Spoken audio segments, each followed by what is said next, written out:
You know, I feel a little behooved. Because what we've just talked about is there's so many people here that have had such off-putting weeks for different reasons. Some big reasons, some small. You know, and even myself, it was so strange this week. Two things that I went through, one with Melody and Bex, and the other one with just me and Bex. And the first one was Melody, Bex, and I were coming back from somewhere, and we were taking the Memorial turnoff going northbound on Deerfoot, heading home. And the two people ahead of us in our one lane that's trying to merge into 100-kilometer-an-hour Deerfoot decided to merge at 35 kilometers an hour. And there we are stuck and completely exposed to whoever wanted to come and just take us out, and it would have been devastating. So I'm starting to panic a little bit, and I'm driving my car, which has a bit more get up and go than most cars, and I got into the next lane. I'm trying to accelerate, and this guy didn't like that I got into his lane. Just let her come. Let her come. Come on. And now she's crying because she's chasing you and you're not there. And this guy didn't like that we had pulled into his lane, and he pinned it, and he came up and he tried to run us off the road. Now, I don't think I have to tell too many people here in that moment. I took off my pastor hat, and it was gone, okay? And I put on my Rage Dad hat, and I put my foot to the floor, and not only was I chasing after this guy, and Lord knows what I would have done, but I was trying to get out of there because we were literally just about on the side of the road, all of us, like, and it was just bizarre. It was completely frustrating.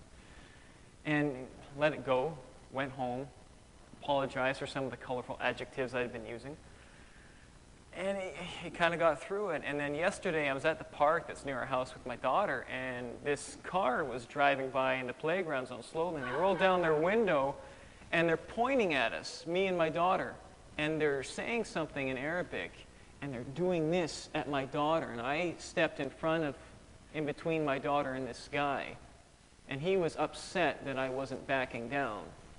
And he started saying something else I have no idea, but I can't tell you, like, it was the most bizarre feeling someone is threatening my child, and I don't know exactly what you're saying, but don't get out of the car.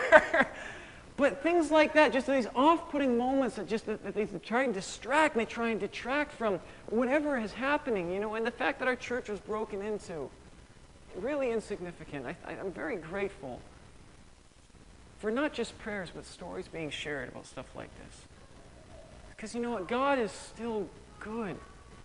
And I'm hoping at the end of this morning we can not only laugh a little bit together, but we can have this renewed sense of the fact that it is okay. It may hurt now, but God's going to be there with us through it. So let me start with a story that has absolutely nothing to do with my sermon. Duran's been so comical the last 2 weeks, I figured I better up my game a little bit here. At Sunday school, they were learning how God created everything, including human beings. Johnny was especially intent when the teacher told him how Eve was created of one of Adam's ribs.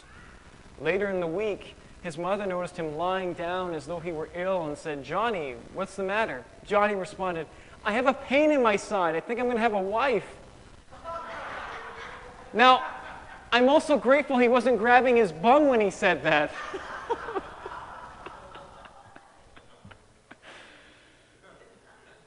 Another story. Gary was having a yard sale. A minister bought a lawnmower, but returned it a few days later, complaining that it wouldn't run. "It'll run," said Gary. "Well, you have to curse at it to get it started." The minister was shocked. "I haven't uttered a curse in 30 years. Just keep pulling on the starter rope. The words will come back to you."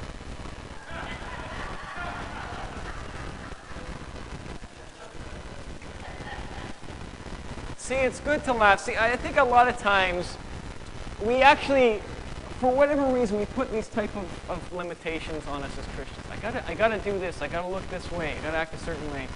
And it's funny how this story is just ridiculous, but it's illustrating a point of it can happen, but it takes something more. And a lot of times, I think we don't give ourselves enough slack to allow God's grace to really hit us in those moments when we're broken, when we're vulnerable, when we aren't at our best.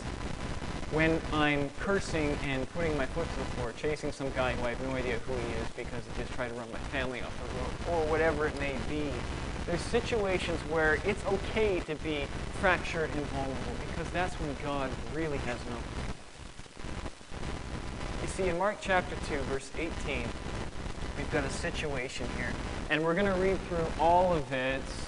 Did you get the PowerPoint? Awesome. So we're going to read through it all, and then we're going to go back, and then we're going to break it down. John's disciples and the Pharisees were fasting, and they came and they said to him, this is to Jesus, why do John's disciples and the disciples of the Pharisees fast, but your disciples do not? And Jesus said to them, while the bridegroom is with them, the attendants of the bridegroom cannot fast, can they?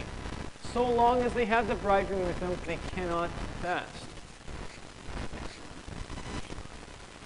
But the days will come when the bridegroom is taken away from them, and they will fast in that day. No one sews a patch of unshrunk cloth on an old garment, otherwise the patch pulls away from it the new from the old, and a worse tear results. No one puts new wine into old wineskins, otherwise the wine will burst the skins, and the wine is lost, and the skins as well. But one puts new wine into fresh wineskins. Now what I like about this is he's breaking it down almost into three separate parts here, okay? Verse 18 says, John's disciples and the disciples of the Pharisees were fasting. And they came and said to him, why did John's disciples and the disciples of the Pharisees fast, but your disciples do not? What we have here is not just a simple line of questioning, because if you question things, it's okay. And in fact, it's beneficial in our faith to ask Jesus, why is this happening? Or start to wrestle in your conscience. Why do I believe this? Or why am I struggling here? What is happening? Asking the question why actually gives us a deeper sense of conviction in our faith. But that is not what is being asked here. The motivation behind why aren't your people doing like us is because we have a group of religious people under the law who think if I do enough, I can earn the favor of God, and your people are failing, so what the hell is their problem? Part of the expression. Okay? And now I bring that up because a lot of times we see this time and time again. Why are you not good enough? Why are you not doing enough? Why are you not enough? And Jesus is saying, stop, because you've completely missed the point. All right? We can't just compare people to ourselves or compare others to another group of people. The fact that our faith is so all-encompassing and all-inclusive is the very foundation of what Jesus is here for. He didn't come to separate and compartmentalize people, put you here and you here, based upon your past, based upon your struggles, based upon your efforts and your works. He came to bring us into the presence of God through His life, His death, and His resurrection poured out for each and every one of us and everyone outside these walls, and those young people that broke into our church, that guy who tried to run me off the road, and anyone who causes us pain and frustration, and vice versa. There is no comparison, and when we start doing that, we lose the point right off the bat. See, it turns into more work-based faith, and I love this sign here. Don't let the worries kill you. Let the church help. See, but it's all in the phrasing. They should have probably used a comma. But how often is this actually people's experience? How many people do you know will not step foot into a church and get really uncomfortable when you mention the name of God, and really uncomfortable when you mention you're a Christian because of past experiences where they have been compartmentalized? They've been separated, pushed away because they're not as good as they should be. And it becomes more about judgment and condemnation than acceptance and grace and love and forgiveness. These are the Pharisees. These are the people who are the best of the best, the elite of the elite. They knew more of the Scriptures than I ever will. Their whole lives were based upon memorizing the Old Testament, okay, word for word, to the point where I could quote without actually referencing a verse to Wes, and he would have to respond with the next verse back to me just because we both knew it. We were that good. They knew all about the writings of God, but they had no clue who He was and how He acted. Because it was more about the process of the religious routines than it was about the King on the throne. Verse 19 says, and Jesus said to them, While the bridegroom is with them, the attendants of the bridegroom cannot fast, can they? Jesus is the bridegroom. He is with them. So long as they have the bridegroom with them, they cannot fast. This is a time for celebration, not for denying ourselves things. When Jesus comes, receive. All right? And I love the fact that Jesus is using the illustration of a wedding. A wedding is a celebration. It's a union of two beings coming together as one. And that is our relationship with God. And what he's saying here is, if I am with you, you have got it. Let's celebrate and live life together, joined in union, a promise, a covenant from now till eternity. I love you, I love you, I love you. That is something worth celebrating. It's not something to just sit and get distracted. And it's easy, for me too, just to lose sight of that and to focus on my own shortcomings or my own situations and say, oh, this has got to be my main focus. And Jesus is saying, no, this is a milestone. This is a part of your story. I've got you. I love you. I have joined myself to you forever. Bex, you're killing my flow here. I love you. Verse 20 says, but the days will come when the bridegroom is taken away from them, and then they will fast in them. See, Jesus doesn't take away from the practices of discipline in our faith. And he's saying there will be times when there will be situations where we need to fast, where things will need to be stripped away. But it doesn't change the fact, first and foremost, they laid out first, is that it's not about separating, it's about including, because I have bound myself in a covenant relationship and I will not break it. I made a promise, I'm there. I've got you. And verse 21, the whole focus of all this comes now. No one sews a patch of unshrunk cloth on an old garment. Otherwise, the patch pulls away from it, the new from the old, and a worse tear results. Now, what he's talking about here is mixing different types of theology, and theology just means an understanding and a study of God. You cannot have a law background still fueling your approach to Christ when the bridegroom comes. The reason being, you cannot have this previously established understanding of, if I do A and B and C, the right things, and I don't do C, D, and E, I'm in good standing with God. And all of a sudden now you've got Jesus and his grace, and you try and combine the two. It's like oil and water. He is warning us that, listen, it is not enough to say, if I'm good enough, if I do enough, if you do enough, if we all do enough together, and we stick to what we do on a continual religious routine basis, and we still have grace, and we use the word because it's in the Bible, that's going to work. Jesus is saying it will not. In fact, it will tear itself apart and leaving you more damaged than you started off. I mean, there's really, what he's saying here is there is a complete need to surrender and be changed and transformed completely. And it is a process and it has nothing to do with us, which is great.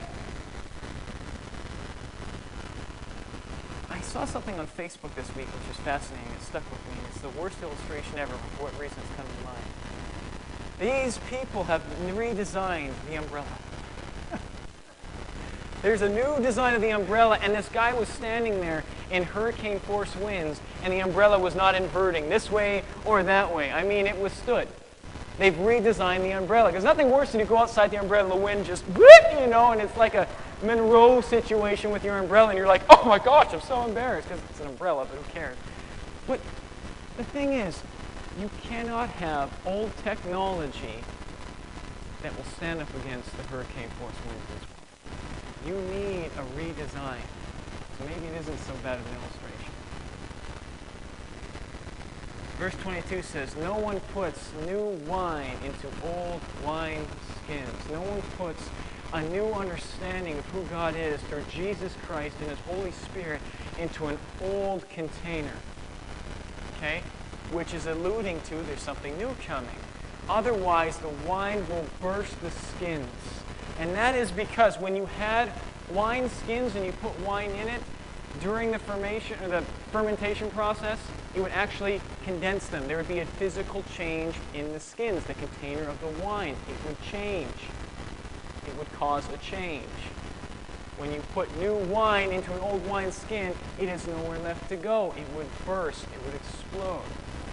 And that way the wine is lost as well as the skins. But one puts new wine into fresh wineskins.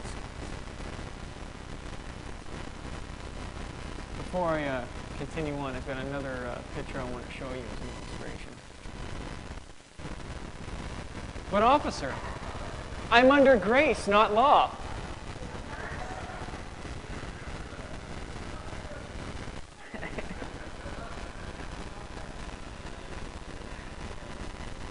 Now, I don't think this is exactly what Christ was talking about. Look at that smile, though. That's just that ticket price just increased 50%. But what he's saying here is, I'm putting new wine, I'm putting a new teaching, I'm putting a new understanding, first-hand experience of who I am, how I love, how I move, what I am, what my character looks like into you. But also, that newness needs a new container. You are the wineskins. I am the wineskin. That is being made new as well. It's not just about receiving a new teaching. It's not just about receiving something that sounds good or stimulates our ears or even makes us excited because it's the latest thing, the newest fad, whatever. It's about this newness. It's about completely being made new. You can't mix old religious routines. Grace cannot be added to a works-based religion. Jesus is saying, I'm not here to continue the law. I'm not here to continue oppression and judgment and condemnation. I'm here to fulfill it. I'm here to perfect it. I'm here to make it perfect in you because I am in you. The bridegroom is here. Do not fast. Do not hold back. Celebrate. Take in. And understand that if you try and mix the old with the new, it's like mixing oil and water. It's going to leave you damaged and broken. Open yourselves up to be completely made. See, it's echoed in 2 Corinthians 5, 17-18. Therefore, if anyone is in Christ, new creation has come. The new creation has come. Here, Jesus' work is done. When he said it is finished on the cross, he said, it is done. D-O-N-E. He did not tell us in order to receive it, you have to D-O. You have to just simply receive it. The old creation is gone, the new has come. The new wineskin to be filled with that new wine. The old has gone, the new is here. All this from God, who reconciled us to himself through Christ and gave us the ministry of reconciliation. Reconciliation means to be made right. He made us in a right relationship with God, and he set us to do that with other people in this place, to be in a right relationship with all people. That is not exclusive, that is completely inclusive. And it's funny, Wendy was on the board. When we had to go through, well, she still is on the board. When we went through the process of hiring me, and I had to go through this interview process with the church, and I did have some background and familiarity because I interned 6 years ago. And I'm sitting in the boardroom, and one of the questions that came up, what do you think about divorce? Now, given that I knew everyone on the board, I knew everyone's background. And a lot of it had to do with divorce. And the problem is that apparently there had been some other person who was going through this process before me who had a very different stance on divorce than I do.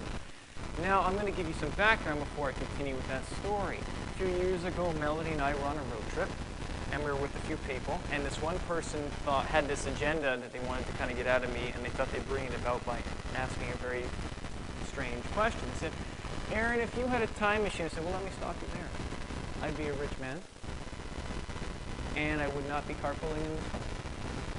I'd be flying a private jet to wherever I wanted to go. Proceed. If you had a time machine, would you go back in time and tell your parents how much of a sinner they were for getting a divorce? I'm like, are you asking me that because I'm a pastor? Yeah. Well, let me think about that. No. In fact, I'd probably encourage them to do it a bit sooner because God's work and grace were more on display in their life, and their faith actually became real when they were separated from each other because they had a marriage relationship that was covered in the title Christianity. And I can say this because it's my parents. But they were not Christians. They did not submit their lives to be new wineskins to Jesus Christ. They had this, it's like a Facebook status before Facebook. They called themselves one thing, but they lived one thing. And it was the brokenness from that divorce that caused both my parents to actually get to know who Jesus was. So, you know what? No, because I know that God works through our brokenness. I know that Romans 8:28 says He can use all things to bring us to Him. Not because of how good we are, but how good He is amidst our brokenness and our suffering. So, yeah, if I had a time machine, I would go back and send them a letter saying, listen, this is what's going to happen. You should probably just do it sooner because this is what's going to get you on the road to actually getting connected to the one who gives life. If we do not believe in a church, in a God, in a people that have this opportunity to give and receive grace, a God who wants to pour that new wine, that new understanding of His character into us, and not only just give us a new understanding, but make us new as well, that we can bring other people back to God through a healthy, right relationship, regardless of who they are. What is it? Just another religion. Just another faith. Just another option. Just another club. Another clique. Another group. And Jesus is here to destroy that completely. So I gave that answer, and obviously I'm here, so I guess they liked it, but it's amazing how when you start talking about grace and the extent of how far that actually goes, how many Christians get uncomfortable. Oh, I believe in Jesus Christ. I know that He's the Son of God, lived for me, died for me, rose again, poured out the Spirit for me. I believe in grace. But what about this? Oh, that's pushing my boundaries. I'm not comfortable with that. It does. It really does. And I'm not here to pick on Christians. I feel like, unfortunately, I do that a lot. But I'm just saying that a lot of times we need to submit ourselves just to be okay with not having all the answers, to be okay with not having the control. It's not about holding the reins and allowing Jesus to work from A to B on Monday to Friday. It's about letting Jesus be Jesus Saturday through Sunday, through the next Sunday, through the next Sunday, through the next Sunday, in all situations, in your brokenness, in your strengths, in your celebrations, allowing Jesus to work through you to other people, through other people to you, because Lord knows there's times I need to be reconciled with other people and be brought back into reconciliation with God Himself. And it takes the ministry and the love of other people and God working through them and in them to work at me. But the point is, if we have this misunderstanding of, take care, Wendy, have fun. If we have this misunderstanding of, I grew up this way with this misunderstanding, but that is still my background, and we still hold to that, we try and pour the new wine in, we try and put that patch of grace onto the container of law and religion, it's not going to work, and we're going to cause ourselves a lot of headaches. We're going to be like, God, why are you letting this happen? And He'll be like, because I love you enough to allow you to walk through this in your choice. Here when you're ready to let go. And you know what? Sometimes it's going to take daily conscious choices and decisions. Even for myself, sometimes it's easier to fall back into law. Well, if only you didn't do this. No, wait, that's not right. It has nothing to do with it. You know what? Forget that. Forgive me. Let's pray and seek Christ. I don't have to have the answers. I am not. I love that Derwin actually addressed the fact that we are not an elected people. We are not like some hierarchy people. Our office, the place where Christ put us, our ministry that is His anyway, is anointed. But you know what? Everyone here has an anointed office in that way. It's your ministry, it's your destiny that you cannot do on your own. It has nothing to do with us. It has everything to do with Him. He just loves us enough to include us in it for whatever reason. But He's good. And He's faithful. And He never gives up on that. And it's funny because this whole thing just kind of took a bit of a tangent turn here. But it's even better. It's better than my sermon I had planned. It's been a week. There's still grace. Still the winemaker. Still the winemaker. He wants to take us and make us new, and then fill us with a new understanding, a refreshing in some cases. Even if we've grown up with Christ and we understand grace and we have a connected relationship, do we not need a refilling ever so often? If I went to the gas station once and tried to drive the car the rest of my life, I'd be on fumes real quick and I'd be empty and I'd be stuck. We need to allow ourselves to need to be refilled. So I think I'm going to do is if we have a few people up here, we're going to pray together. Let's do it. Christ, simple. We're going to meet right here at the end of service. I'm going to invite Tiffany back up. Close this off, and then after that, I'll dismiss us. Whoever wants to stay, let's just stay here, receive and pray. And if you're more comfortable staying, let's sit. As long as we're providing an opportunity to seek a winemaker to give us new skins, new containers, to fill us fresh and anew. And to understand it has nothing to do with us compared to other people, it has everything to do with Jesus Christ.